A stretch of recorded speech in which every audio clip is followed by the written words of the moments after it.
एक 19 साल की लड़की 75 साल के बुजुर्ग से सिर्फ उनके जीवन बीमा के लालच में प्यार का नाटक करती है। जब वह सबके सामने वसीयतनामा पढ़ती है तो जो उसे मिलता है उसे देखकर वह हैरान रह जाती है, और जो उसके बाद होता है वह आपको चौंका देगा। ऐसी ही दिल छू लेने वाली कहानियां देखने के लिए हमारे चैनल को सब्सक्राइब करें और वीडियो को लाइक करना न भूलें, ताकि आप आगे भी ऐसी कहानियां देख सकें। राजीव मेहता की हवेली, जो कभी हंसी और चहल पहल से गूंजा करती थी, अब एक विशाल सुनसान महल में बदल चुकी थी। सोने से जड़े स्तंभ, महंगे फारसी कालीन और दीवारों पर लटके पारिवारिक चित्रों के पीछे एक अजीब सी वीरानी थी। कोई इसे पहली नजर में देखकर यही कहता कि यहाँ कितना वैभव है, कितनी संपन्नता। लेकिन जो लोग इस घर को करीब से जानते थे, वे यह भी जानते थे कि यह हवेली केवल राजसी दिखती थी। असल में यह एक वीरान किला थी, जहां सन्नाटे का शासन था। घर के कोनों में समय जैसे थम सा गया था, और हर वस्तु, हर दीवार, हर दरवाजा बस एक ही कहानी कहता था, अकेलेपन की। राजीव मेहता के जीवन का स्वर्णिम युग बीत चुका था। कभी वे अपने 5 बच्चों के साथ इस हवेली में रहते थे। हर कोने में बच्चों की खिलखिलाहट गूंजती थी। दिवाली और होली के समय यह घर रंगों और रोशनी से भर जाता था। हर सुबह बच्चों के स्कूल जाने की हड़बड़ी और हर रात उनके कहानियों की फरमाइशें होती थीं। लेकिन फिर वे बड़े हो गए, पढ़ाई के लिए विदेश गए और फिर वहीं के होकर रह गए। पहले यह दूरी अस्थायी लगती थी। राजीव को लगता था कि वे लौट कर आएंगे, ये बस कुछ सालों की बात होगी। लेकिन जैसे जैसे साल गुजरते गए, यह दूरी स्थायी हो गई। फोन कॉल्स कम हो गई, पत्र लिखना बंद हो गया, और अब हालात ऐसे थे कि उनके बच्चों की तस्वीरें दीवार पर थीं, लेकिन वे खुद वर्षों से इस घर की देहरी नहीं लांघे थे। आज भी राजीव अपनी भारी चमड़े की कुर्सी पर बैठे दरवाजे की ओर देख रहे थे। कोई नहीं आने वाला था, यह जानते थे, लेकिन फिर भी यह उनकी आदत बन चुकी थी। सविता, जो वर्षों से इस घर की देखभाल कर रही थी, चुपचाप कमरे में आई और धीरे से बोली, बाबूजी, खाना लगा दूं? राजीव ने नजरें दरवाजे से हटाकर उसकी ओर देखी और फिर धीरे से सिर हिला दिया। सविता ने देखा कि उनके चेहरे पर वही पुरानी उदासी थी। रसोई में पार्वती अपनी चूड़ियां खनकाती हुई भोजन तैयार कर रही थी। मसालों की महक फैल रही थी, लेकिन वह स्वाद अब राजीव के जीवन से गायब था। उन्होंने खाने के प्रति अपनी रुचि लगभग खो दी थी। उन्हें बस आरव का इंतजार रहता था, उनका इकलौता पोता। आरव ही इस हवेली की एकमात्र रोशनी था। बाकी सब तो जैसे इस घर और राजीव को भूल चुके थे। वह हर हफ्ते आता था, अपने कॉलेज की व्यस्तताओं के बावजूद। आज भी वह सीधा कॉलेज से आया। अपने बैग को एक तरफ रखते हुए उसने वहीं सोफे पर बैठते हुए कहा, दादाजी, आपको बाहर जाना चाहिए, यहां अकेले रहना ठीक नहीं है। राजीव ने हल्की मुस्कान दी और अपनी छड़ी से जमीन को हल्के से ठोकते हुए कहा, मैं बाहर जाता हूं, सुबह की सैर करता हूं। आरव ने निराश होकर सिर हिलाया, और फिर पूरा दिन उस फोन की ओर देखते रहते हैं जो कभी बजता भी नहीं। राजीव कुछ नहीं बोले, बस एक लंबी सांस लेकर खिड़की के बाहर देखने लगे। उनकी आंखें थकी हुई थीं, शायद अकेलेपन के बोझ से या शायद समय की मार से, लेकिन नियति का फैसला कुछ और ही था। उस रात जब हवेली में सन्नाटा था और सिर्फ घड़ी की टिक टिक सुनाई दे रही थी, राजीव अचानक बिस्तर से उठे। वे पानी पीने गए, लेकिन लौटते वक्त जैसे ही उन्होंने कदम बढ़ाया, अचानक उनके पैरों में कंपन हुआ। उनका संतुलन बिगड़ा और इससे पहले कि वे किसी चीज का सहारा ले पाते, उनका शरीर तेजी से नीचे गिरा। ठंडे संगमरमर की सतह से टकराते ही तेज दर्द उनके टखने से उठा और पूरे शरीर में दौड़ गया। उनकी सांसें तेज हो गईं, आंखों के आगे अंधेरा छा गया। उन्होंने उठने की कोशिश की, लेकिन शरीर ने जैसे जवाब देना बंद कर दिया था। रात बीत गई, लेकिन राजीव वैसे ही पड़े रहे। सुबह जब पार्वती चाय लेकर उनके कमरे में पहुंची, तो दरवाजा अंदर से खुला हुआ था। जैसे ही उसने अंदर झांका, उसकी चीख निकल गई, बाबा, ओ भगवान, ये क्या हुआ? उसकी आवाज सुनते ही सविता भी दौड़ती हुई आई। उन्होंने मिलकर राजीव को सहारा देने की कोशिश की, लेकिन उनका शरीर अब भी कांप रहा था। सविता ने कांपते हाथों से मोबाइल निकाला और सबसे पहले मनीष को फोन मिलाया। घंटी बजी, लेकिन कोई जवाब नहीं आया।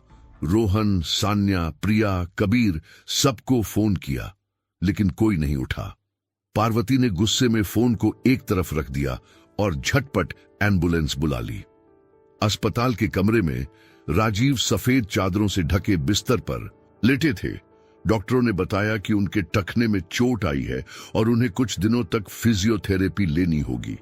तभी दरवाजे से एक परिचित आवाज आई, दादाजी। आरव भागते हुए अंदर आया। उसकी सांसें तेज चल रही थीं। उसकी आंखों में चिंता थी और उसने राजीव का हाथ थाम लिया। क्या हुआ? आपने मुझे बताया क्यों नहीं? राजीव ने धीरे से मुस्कुराते हुए कहा, बस एक छोटी सी परेशानी थी, अब सब ठीक है। लेकिन आरव जानता था कि यह परेशानी केवल चोट की नहीं थी, बल्कि उस अकेलेपन की थी जिसने उनके चारों ओर एक अदृश्य दीवार खड़ी कर दी थी। तभी कमरे में एक नई आवाज गूंजी, श्री मेहता। आरव और राजीव दोनों ने दरवाजे की ओर देखा। एक युवा लड़की वहां खड़ी थी, सफेद कोट पहने हुए। उसकी आंखों में आत्मविश्वास था और चेहरे पर हल्की लेकिन दृढ़ मुस्कान। मैं आपकी फिजियोथेरेपिस्ट हूं, अनिका शर्मा। आपकी मूवमेंट में सुधार लाने में मदद करूंगी, लेकिन पहले ही बता देती हूं, मैं बहुत सख्त हूं। राजीव ने भौहें उठाई। उनकी बूढ़ी आंखों में एक हल्की जिज्ञासा चमकी। मुझे चुनौतियां पसंद हैं। अनिका ने हल्की मुस्कान दी, जैसे कह रही हो, तो फिर देखिए, यह सफर आसान नहीं होगा। राजीव मेहता अस्पताल के कमरे में बैठे खिड़की के बाहर देख रहे थे। बाहर लोग अपने काम में व्यस्त थे, गाड़ियां सड़कों पर दौड़ रही थीं और दुनिया अपनी तेजी से चल रही थी, लेकिन उनके लिए यह सब महत्वहीन हो चुका था। उनका जीवन अब एक बंधी बधाई दिनचर्या में सिमट गया था। सुबह डॉक्टर की जांच, फिर फिजियोथेरेपी, दोपहर में अखबार पढ़ना या पुरानी किताबों के पन्ने पलटना, कभी कभी किसी पुराने परिचित की खबरें तलाशना, और फिर वही सन्नाटा। उनकी दुनिया सिकुड़कर बस इस छोटे से अस्पताल के कमरे तक सीमित हो गई थी। लेकिन इस दिनचर्या में एक नया बदलाव आया था। अनिका शर्मा। अनिका पहली मुलाकात से ही अलग लगी थी। वह आम नर्सों की तरह औपचारिक नहीं थी, न ही किसी तरह की बनावटी हमदर्दी दिखाने की कोशिश करती थी। उसकी आंखों में आत्मविश्वास था और बातचीत में एक अजीब खुलापन। वह राजीव से सीधी बातें करती थी, बिना किसी झिझक के। उसे यह परवाह नहीं थी कि वह किससे बात कर रही है, एक अरबपति, एक बूढ़ा आदमी या एक मरीज। उसके लिए राजीव बस एक व्यक्ति थे जिन्हें ठीक करना था। बिल्कुल सीधे बैठिए श्री मेहता, आपकी रीढ़ एकदम सीधी होनी चाहिए। अगर ऐसे झुके रहेंगे तो कमर का दर्द और बढ़ जाएगा। राजीव ने हल्की शिकायत भरी आवाज में कहा, बिटिया, जब तुम पैदा भी नहीं हुई थी तब मैं दिल्ली की गलियों में दौड़ा करता था। इतनी कड़ाई से बोलने की आदत कब से पड़ी? अनिका ने आंखें घुमाते हुए जवाब दिया, जब से मैंने लोगों को आलसी बनते देखा है।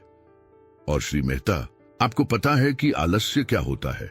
राजीव ने मुस्कुराकर कहा, मुझे लगता है कि यह आराम की एक खास किस्म है। गलत। यह खुद को असहाय समझने की मानसिकता है। आप असहाय नहीं हैं, लेकिन अगर आप ऐसे ही बैठकर अपने अकेलेपन पर सोचते रहेंगे तो हां, शायद बन जाएंगे। राजीव ने उसकी बातें सुनी और हंस पड़े। बहुत समय बाद उन्हें ऐसा महसूस हुआ जैसे कोई उनकी परवाह करता था। धीरे धीरे उनकी फिजियोथेरेपी सत्र केवल शारीरिक व्यायाम तक सीमित नहीं रहे। अब ये सत्र एक तरह से बातचीत का माध्यम बन गए थे। राजीव और अनिका के बीच अब सिर्फ मरीज और फिजियोथेरेपिस्ट का रिश्ता नहीं था, बल्कि एक अनकही दोस्ती बन रही थी। एक दिन जब वे दोनों बालकनी में बैठे थे और अनिका उनके पैरों की हल्की मालिश कर रही थी, उसने अचानक पूछा, श्री मेहता, क्या आपने कभी किसी से सच्चा प्यार किया है? राजीव कुछ क्षण के लिए चुप हो गए। यह प्रश्न अप्रत्याशित था, लेकिन इसका उत्तर उनके दिल में स्पष्ट था। उन्होंने हल्की मुस्कान के साथ कहा, हां, किया था, मेरी पत्नी से। वो कैसी थी? राजीव की आंखें हल्की सी चमक उठी, जैसे उनकी स्मृतियों का कोई दरवाजा खुल गया हो। वो मेरे जीवन की सबसे सुंदर चीज थी। उनकी हंसी, उनका गुस्सा, उनकी बातें, सब कुछ अनमोल था। वो मेरी दुनिया थी।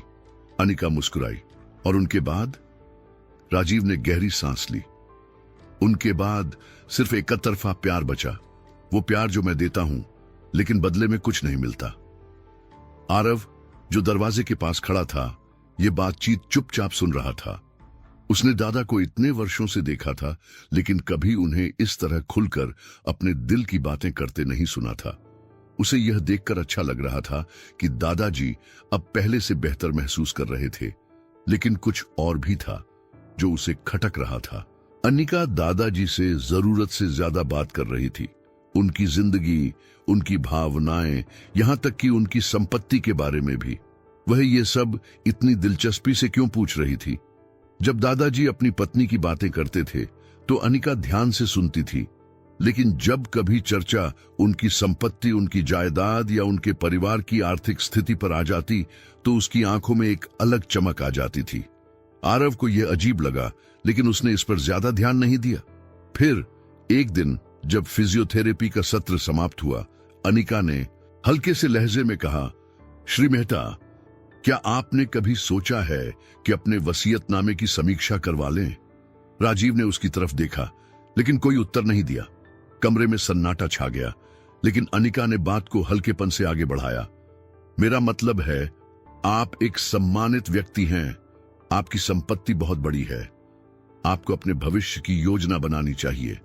राजीव ने बस हल्की मुस्कान दी और सिर हिलाया, लेकिन यह सवाल उनके दिमाग में अटक गया। क्यों अनिका को मेरी संपत्ति की इतनी चिंता है? यह सवाल उनके मन में घूमने लगा। उस रात जब अस्पताल के कमरे में सन्नाटा था और केवल मशीनों की धीमी आवाज सुनाई दे रही थी, राजीव ने बहुत सोचा। उनके बच्चे जो वर्षों से उनकी खबर नहीं लेते थे, क्या उन्हें अब भी उनकी परवाह थी, या वे केवल उनकी संपत्ति में रुचि रखते थे? और फिर उन्हें एक विचार आया। अगली सुबह उन्होंने अपने वकील को बुलाया और एक संदेश तैयार करवाया, जिसे उनके सभी बच्चों को भेजा गया। मैं दिवालिया हो चुका हूं। हवेली और बाकी संपत्तियां बिकने वाली हैं। मुझसे जो भी मिलना चाहता है जल्दी करे, क्योंकि यह घर अब मेरा नहीं रहेगा। फिर उन्होंने इंतजार किया। एक दिन बीता, फिर 2 दिन, फिर 3, लेकिन कोई जवाब नहीं आया। मनीष, रोहन, सान्या, प्रिया, कबीर, किसी ने कोई फोन नहीं किया, कोई संदेश नहीं भेजा। सिर्फ आरव आया और वह गुस्से से भरा हुआ था। दादाजी, आप मुझे परख रहे हैं? राजीव ने हल्की मुस्कान दी। उनकी आंखों में एक अजीब चमक थी। नहीं बेटा, मैं तुम्हें नहीं परख रहा, मैं औरों को परख रहा हूं। राजीव मेहता ने अपना फैसला कर लिया था। उनके जीवन का यह एक ऐसा मोड़ था जहां उन्हें अब किसी पर भी विश्वास करने की कोई जल्दी नहीं थी। उन्होंने खुद को वर्षों तक इस भ्रम में रखा था कि परिवार केवल खून के रिश्तों से बनता है, लेकिन अब वे समझ चुके थे कि सच्चा अपनापन केवल उन्हीं से मिलता है जो दिल से जुड़े होते हैं, न कि किसी लालच से। जैसे ही उनके दिवालिया होने की खबर फैली, कुछ ऐसा हुआ जो उन्होंने पहले से अनुमान लगा लिया था। उनके बच्चे जो सालों से उन्हें भूल चुके थे, जिनके पास अपने पिता के लिए समय नहीं था, अचानक चिंता में डूबे हुए नजर आने लगे। मनीष, जो हमेशा व्यस्तता का बहाना बनाता था, अब बेचैनी से फोन कर रहा था। रोहन, जिसने पिछले 5 वर्षों में एक बार भी हवेली की चौखट पर कदम नहीं रखा था, अब तुरंत मिलने आने की बात कर रहा था। सान्या और प्रिया, जो विदेश में अपने अपने आलीशान घरों में आराम से रह रही थीं, एकाएक उन्हें याद करने लगी। कबीर, जो अब तक बस औपचारिक फोन कॉल तक सीमित था, लगातार संपर्क करने की कोशिश करने लगा। लेकिन उनके शब्दों में जो चिंता थी, वह उनके पिता के लिए नहीं थी। पापा, यह कैसे हुआ? मनीष ने फोन पर घबराई हुई आवाज में पूछा। इतनी बड़ी हवेली, आपके व्यापार, ये सब इतनी जल्दी कैसे खत्म हो गया? आपने कोई गलत निवेश तो नहीं किया? रोहन ने झुंझलाकर कहा। आपको हमें पहले बताना चाहिए था। हवेली बेचनी पड़ेगी? सान्या की आवाज में हल्की घबराहट थी। किसे बेची जाएगी? कीमत कितनी मिलेगी? एक के बाद एक सवाल लेकिन एक भी सवाल ऐसा नहीं था जो उनके हालचाल पूछता।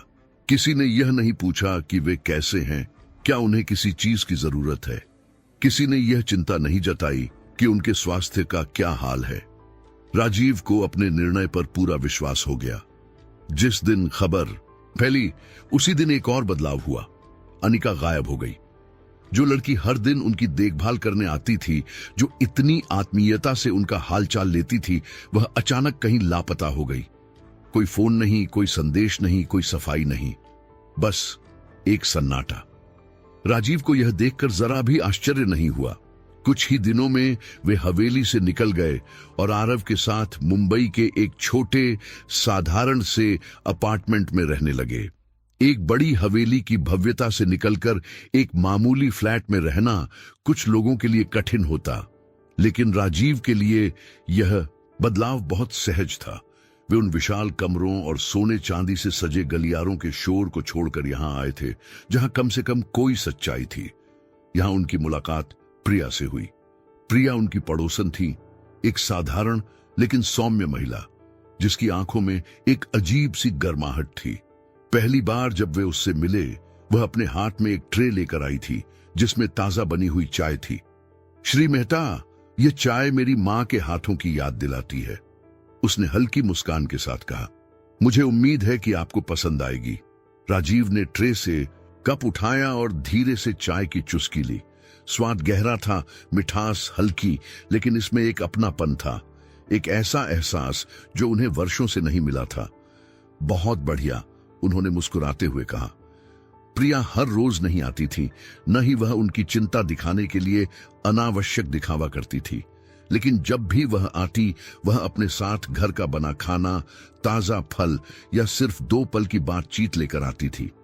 ये छोटे छोटे इशारे थे, लेकिन इनमें बनावटीपन नहीं था। धीरे धीरे राजीव को इस नए माहौल से लगाव होने लगा। यहां हवेली की तरह राजसी ठाट बाट नहीं थे, लेकिन यहां लोगों की बातों में सच्चाई थी। फिर एक दिन महीनों बाद, जब उन्होंने सोचा था कि शायद अनिका को उन्होंने आखिरी बार देखा था, वह अचानक उनके दरवाजे पर खड़ी थी। श्री मेहता, उसने हिचकिचाते हुए कहा, मुझे खेद है कि मैं अचानक गायब हो गई। मुझे कुछ व्यक्तिगत समस्याएं थीं, लेकिन मैं अब वापस आ गई हूं। राजीव ने कुछ नहीं कहा। वे बस उसे देखते रहे। उनके चेहरे पर एक शांत मुस्कान थी। मैंने सुना कि आपकी आर्थिक स्थिति, वह रुकी, जैसे शब्दों को सावधानी से चुन रही हो। खैर, मैं जानती हूं कि आप एक बुद्धिमान व्यक्ति हैं और आप हमेशा अपना भविष्य सुनिश्चित करने की योजना बनाते हैं। राजीव चुपचाप सुनते रहे। दरअसल मैं आपसे एक अनुरोध करना चाहती थी। बोलो बिटिया, राजीव ने विनम्रता से कहा। आपके वसीयतनामे के बारे में, अनिका ने धीरे से कहा। आप क्या सोचते हैं? मेरा मतलब है, क्या आप मुझे उसमें शामिल कर सकते हैं? कमरे में अचानक एक गहरी चुप्पी छा गई। आरव, जो अंदर से पानी लेने आया था, दरवाजे पर ही ठहर गया। उसके चेहरे पर आश्चर्य और गुस्से का मिश्रण था। राजीव ने धीरे से मुस्कुराया। यह वही मुस्कान थी जो उन्होंने अपने बच्चों की चुप्पी के जवाब में दी थी, वही मुस्कान जो तब आई थी जब उनके दिवालियापन की खबर पर उनके अपनों ने उन्हें भुला दिया था। बिल्कुल मेरी बच्ची, उन्होंने नरमी से कहा, तुम्हें कुछ खास जरूर मिलेगा। राजीव मेहता के जीवन की आखिरी यात्रा शुरू हो चुकी थी। उम्र के इस मोड़ पर, जब शरीर कमजोर हो चुका था और सांसें भारी लगने लगी थीं, उन्होंने महसूस किया कि जो दौलत उन्होंने सारी जिंदगी कमाई थी, वह अब किसी काम की नहीं रही। अस्पताल के सफेद कमरों में मशीनों की धीमी बीप के बीच उनकी जिंदगी अब गिनती के दिनों की मोहताज थी। आरव हर दिन उनके पास रहता, हर छोटी जरूरत का ध्यान रखता, लेकिन राजीव जानते थे कि उनका समय अब समाप्त हो रहा था। एक शाम जब आरव उनके बगल में बैठा था, राजीव ने धीमी आवाज में कहा, बेटा, अब मेरा समय आ गया है। आरव ने तुरंत उनका हाथ पकड़ लिया, जैसे उन्हें जाने से रोक सकता हो। दादाजी, ऐसा मत कहिए, आप ठीक हो जाएंगे। डॉक्टर कह रहे हैं कि। राजीव ने हल्की मुस्कान दी। डॉक्टर वही कहते हैं जो मरीज सुनना चाहता है, लेकिन मैं जानता हूं कि अब ज्यादा समय नहीं बचा। मैं तुमसे एक वादा चाहता हूं। आरव ने सिर झुका लिया। जो भी आप कहेंगे दादाजी। जब मेरा समय आए तो मेरी वसीयत की पढ़ाई के लिए सबको बुलाना, मेरे बच्चे, अनिका, सबको। मैं चाहता हूं कि मेरी आखिरी इच्छा उनके सामने जाहिर हो। आरव उनकी आंखों में देख रहा था। वहां कोई डर नहीं था, कोई अफसोस नहीं, बस एक शांति थी। उसी रात राजीव ने अपनी आखिरी सांस ली। अस्पताल का कमरा खाली हो गया, लेकिन उनके शब्द अब भी हवा में तैर रहे थे। हवेली में अंतिम संस्कार हुआ। जिन बच्चों ने वर्षों से अपने पिता को नहीं देखा था, वे अब गमगीन चेहरे लेकर खड़े थे। कुछ दिखावे के आंसू भी थे, लेकिन राजीव के लिए असली आंसू वही थे जो आरव की आंखों से बह रहे थे। एक सप्ताह बाद उसी हवेली में उनकी वसीयत पढ़ी जानी थी। मनीष, रोहन, सान्या, प्रिया और कबीर, जो अब तक अपनी जिंदगी में इतने व्यस्त थे कि पिता से मिलने भी नहीं आए, अब समय निकालकर वहां उपस्थित थे। सभी की आंखों में एक ही सवाल था, किसे क्या मिलेगा? आरव को सब कुछ पहले से ही पता था, लेकिन वह शांत था। प्रिय भी वहीं थी, चुपचाप, बिना किसी अपेक्षा के। और फिर अनिका भी आई। वह पहले से अलग दिख रही थी। शायद हालात समझ चुकी थी, लेकिन उसकी आंखों में अब भी एक हल्की चमक थी। वह जानती थी कि राजीव ने उसे बहुत पसंद किया था, और उसने यह मान लिया था कि कहीं न कहीं उसका भी नाम वसीयत में जरूर होगा। अधिवक्ता ने सबको इकट्ठा किया और एक वीडियो ऑन किया। स्क्रीन पर राजीव की छवि उभरी। उनकी आवाज कमरे में गूंज उठी। अगर तुम लोग यह देख रहे हो तो इसका मतलब है कि मैं अब नहीं हूं। कोई हिला तक नहीं। लेकिन इससे पहले कि हम जायदाद के बंटवारे की बात करें, मुझे कुछ कहना है। कमरे में अचानक एक बेचैनी बढ़ने लगी। मैं कभी दिवालिया नहीं हुआ था। यह सिर्फ एक परीक्षा थी। मैं देखना चाहता था कि जब मेरे पास कुछ नहीं बचेगा तब कौन मेरे पास खड़ा रहेगा, और नतीजा वही निकला जो मैंने सोचा था। बच्चों के चेहरों पर झेप थी। आरव, मेरे प्यारे पोते, राजीव की आवाज में हल्की नरमी आई। तू मेरी जिंदगी का सबसे सच्चा रिश्ता साबित हुआ। जब सबने मुझसे मुंह मोड़ लिया, तू मेरे पास था। इसलिए मेरी आधी संपत्ति और मेरी हवेली अब तेरी है। आरव की आंखें नम हो गईं, लेकिन उसने खुद को शांत रखा। प्रिय, वीडियो में राजीव ने हल्की मुस्कान के साथ कहा, तूने बिना किसी स्वार्थ के मेरा ध्यान रखा। तूने मुझे अपना समझा, बिना किसी लालच के।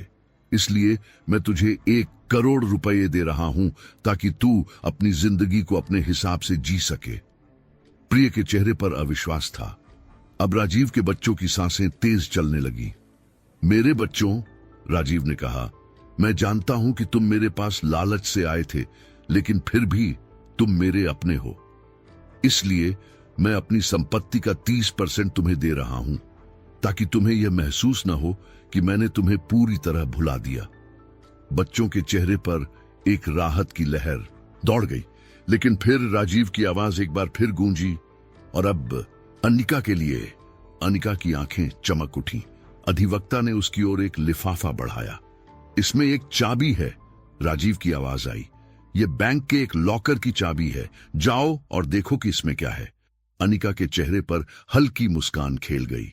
वह तुरंत उठी और बैंक चली गई। उसकी धड़कनें तेज थीं। उसने खुद को संभालते हुए लॉकर खोला, और जब उसने देखा कि अंदर क्या था, उसका पूरा चेहरा पीला पड़ गया। 1 कप चाय, ठंडी, बासी और कड़वी, और उसके नीचे एक पत्र। उसने कांपते हाथों से पत्र खोला और पढ़ा, तुम्हारे लिए मैंने यही छोड़ा है, एक ठंडी और कड़वी चाय, बिल्कुल उसी तरह जैसे तुम्हारा प्रेम था, झूठा, स्वार्थी और स्वाधीन। अनिका के हाथ से पत्र गिर पड़ा। उसकी आंखों में अपमान और पछतावे की लहर दौड़ गई। बैंक से निकलकर वह सड़क पर भटकने लगी। उसके पास अब कुछ नहीं बचा था। वहीं दूसरी ओर हवेली में आरव और प्रिय एक नई जिंदगी की शुरुआत कर रहे थे। हर सुबह वे एक साथ चाय बनाते थे, लेकिन उनकी चाय हमेशा गर्म, ताजी और मिठास से भरी होती थी। उसी तरह जैसे राजीव ने उन्हें सिखाया था कि असली प्यार और अपनापन कैसा होता है, ऐसी और भावनात्मक कहानियां देखने के लिए हमारे चैनल को सब्सक्राइब करें।